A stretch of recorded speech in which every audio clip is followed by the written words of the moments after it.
红色的碰色衫，搭黑色的西装外套，维京集团的主席沈庆京今日被绑院。曾经发生案继续开庭，沈庆京第二顺位上阵，曾一登去都随伫网络顶管骂人。头一个用面册封面橡皮写，我是维京小沈沈庆京。暗时8点外发文章，讲一个要80岁的人，头一个用面册写已经人士答辩的感想。讲前台北市副市长林庆平是唯一讲出经发生违法的证人，更加点名是的共案的被告共同经历检察官恐怖的政治办案，批评检察官无证据的起诉。文章一打出来超过6000人个起赞。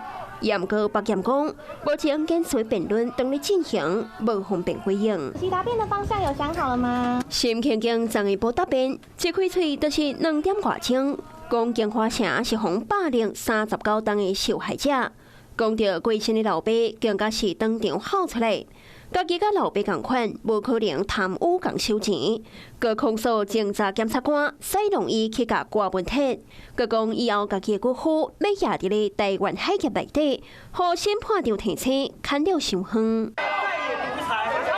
金华社案连续10月工作日密集开庭，郭文铁、沈庆京继续采用无罪答辩，一切都要等法院做出公正的判决。